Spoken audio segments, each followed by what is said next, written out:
ముఖ్యమంత్రి Nara Chandrababu Naidu deputy CM Pawan Kalyan గారి చిత్రపటాలకు పాలాభిషేకం చేసిన గోరంట్ల దివ్యాంగుల దినోత్సవం సందర్భంగా మన ముఖ్యమంత్రి నారా చంద్రబాబు నాయుడు దివ్యాంగులకు 7 వరాలు ప్రకటించడంతో గోరంట్ల మండలంలోని దివ్యాంగులందరూ స్థానిక తెలుగుదేశం పార్టీ నాయకులు, మండల కన్వీనర్ బాలకృష్ణ చౌదరి, మాజీ ఎంపీపీ నిమ్మల విద్యాధరణి ఆధ్వర్యంలో గోరంట్ల బస్టాండ్ సర్కిల్ వద్ద ముఖ్యమంత్రి, ఉప ముఖ్యమంత్రి చిత్రపటాలకు పాలాభిషేకం చేసి దివ్యాంగులు తమ ఆనందాన్ని పంచుకున్నారు. అనంతరం కూటమి ప్రభుత్వం వర్ధిల్లాలి, జై చంద్రబాబు, జై పవన్ కళ్యాణ్ అంటూ పెద్ద ఎత్తున నినాదాలు చేశారు.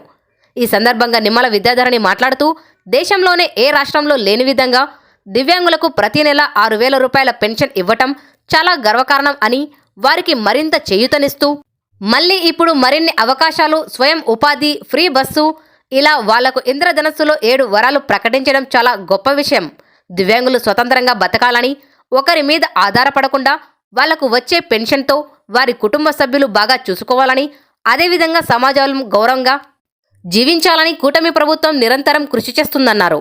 ఈ కార్యక్రమంలో గోరంట్ల మండల వ్యాప్తంగా ఉన్న దివ్యాంగులు, మండల కన్వీనర్ బాలకృష్ణ చౌదరి, మాజీ ఎంపీపీ నిమ్మల విద్యాధరణి, వృషభ, దేవుడు, టీడీపీ నాయకులు, కార్యకర్తలు పెద్ద సంఖ్యలో పాల్గొన్నారు.